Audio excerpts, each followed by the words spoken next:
What is up, iCkEdMeL? How are you guys doing? And I wanted to bring this story to you. Leila Cavett, I don't know if you've heard of this. This is actually a local story for me, and it's a mother, 21 years old. She's originally from Alabama, moved to Georgia, and I want to give you some more of the history and information on that, and then somehow ends up in... They have no idea why she would have come to Florida and that she only has distant relatives who live in Tampa. Leila's sister Tiana and the rest of the family are desperate for answers and new clues, wondering why she was even here. She lives in Georgia. In Florida. And well, the only reason they knew apparently that she was in Florida is because her child, 2-year-old, was found wandering 2 miles from the location where they found her vehicle. It's been more than a week since 2-year-old Kamdyn was found wandering alone outside an apartment complex in Miramar.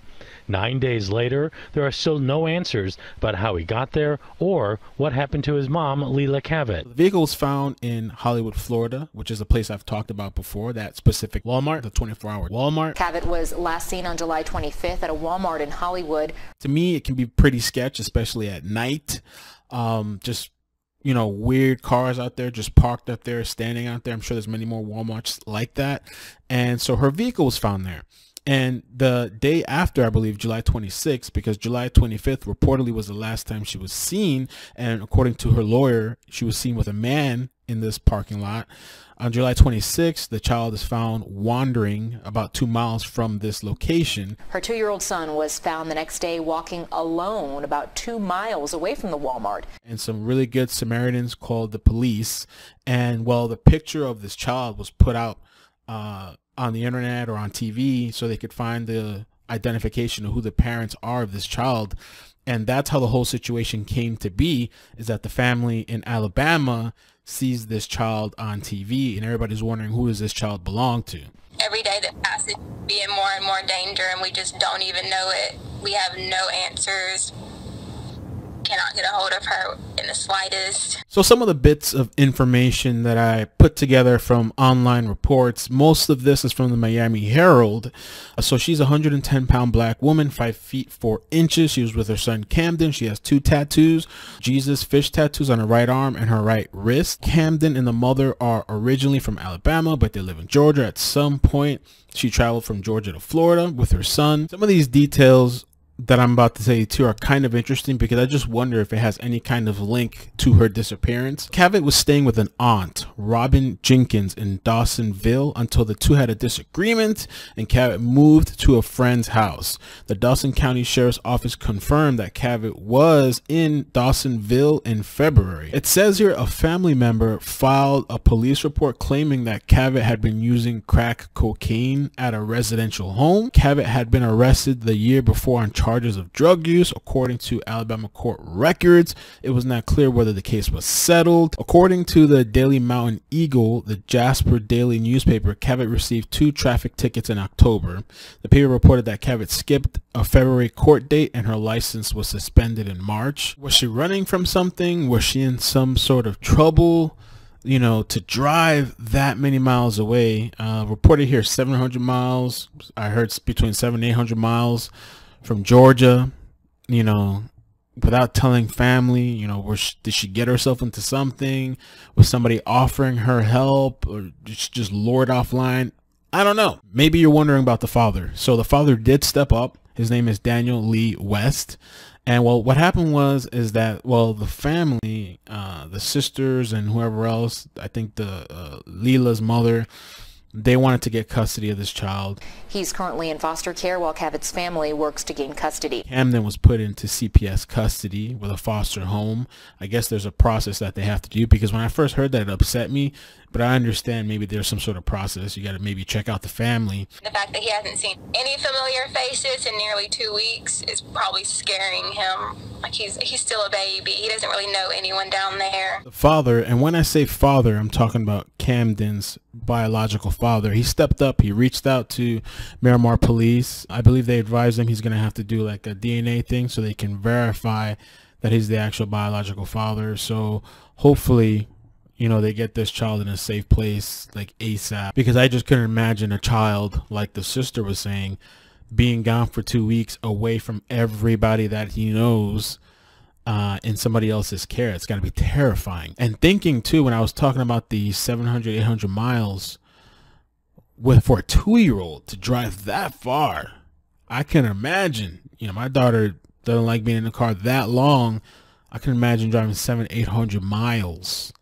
You know, what was the urgency? What was the thing? What brought her out there? It must have been something very like, I gotta go, I gotta drop everything and take my child to this situation. It just doesn't seem too logical to me. By the way, I should mention, which is pretty relevant to the story, the biological father and the mother, Leila, so West and Leila, they weren't in a relationship. They were actually never together. According to him, it's stated by the Miami Herald, he said it was just a hookup. So they were only co-parenting, and whatever relationship they had was just for the son, Kamdyn. Now, he lived in another town. I think it's called Elijah, and it was about 30 miles away. From the multiple reports that I read, it stated that she is a good mother, a great mother, and that she really loves or loved her child. And well, I wanted to show you this clip from Leila's father, because Leila's father is out here helping with the search, which I salute that, because sometimes you see some of these parents, their kids go missing, they're not really involved, or sometimes the biological father of the child that was in a situation, you don't hear nothing from them. They just disappear, they're gone, they don't want to talk to the news. And I just want you to know that I love you. I'm here down here. Her dad is here too, conducting his own search. He said Leila would never leave Kamdyn. He's everything to her. Kamdyn is her life. That's her love of her life. She is never going to leave him. Ever. I'm definitely going to be following this story for updates. Comment down below and just let me know your thoughts, your theories about this story. Hollywood, Florida. Her truck was found last week in Hollywood in this Walmart parking lot at 441 and Hollywood Boulevard. Police have not released any information about it. That Walmart in Hollywood, Florida, the 24-hour one, I've been there before. Not my favorite place. I've gone there. I haven't been there with this whole global situation going on. I've stayed away. I've just do my online orders. But I remember not too long ago, months ago, there was somebody stabbed in front of that place. I remember being there many times, you know, going to go shopping, grocery shopping, and there's sketch people in the parking lot. There's a lot of times I've been there, people just standing in the parking lot, you know, and they're going to ask you for money. Sometimes I want to give you a pamphlet. When I'm with my child, with my daughter, and I recommend this to other parents too, I don't even let them walk up to me. I say, yo, don't come near me. If they're asking for money, don't come near me. Like if I'm with my daughter, do not come near me. Don't come to my car door. Don't try to knock on my car door, because I'm going to look at you as some sort of threat, especially if it's at nighttime, you know. But I've seen that specific area there. There is people in that parking lot, man. Sometimes there's these vans just there, just people just sitting there. I don't know, they're on their lunch break. In that Walmart too, right next to it, there was this place that used to be a mall, which failed, I guess, financially, and they closed it down, but it's still there. I think there's some other stores there. It's like this big parking lot. There's just so many areas that are sketch around there. Across the street from the Walmart, there's this little strip plaza, but in between the plaza, behind it, there's like this whole area where a bunch of homeless people hang around, and it's just a bunch of like, it's just, there's so many areas in Hollywood that you could go to look, just very sketch areas. But the thing with that is she really could be anywhere. The car being found in the Walmart, that really could have just been a dropping point for the car, a dumping area, because it's a really busy place. It's not open 24 hours right now because of the global situation, but usually there's always cars there. So you could leave a car there and it probably wouldn't get noticed for a very long time. Probably the only reason it got discovered there maybe is because the child was found so close. Also, by the Walmart, if you go south, a couple blocks south of 441, and go east a little bit, there's this whole area of warehouses, and it's like for car shops, business, but I think a lot of shady stuff goes on around there. You can drive through the area and you get the vibe. The whole area looks sketch. Bunch of warehouses throughout the whole thing. You know, there's just so many areas around there. I mean, I just hope they find something, you know, especially with the car. Hopefully they took it in. I'm sure they're doing forensic testing.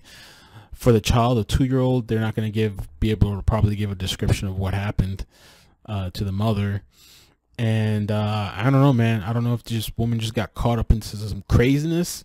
You know, who knows if she had some past or whatever. Doesn't mean she doesn't love her child. Maybe she was dealing with stuff, you know, but it's just really strange too for her not to communicate with the father that she's taking the child out of state. I don't know what kind of relationship they had. I don't know if they were really close as far as for the child. Hey, I'm leaving here, I'm going there. You know what I'm saying? Like, that's a big deal to leave the state.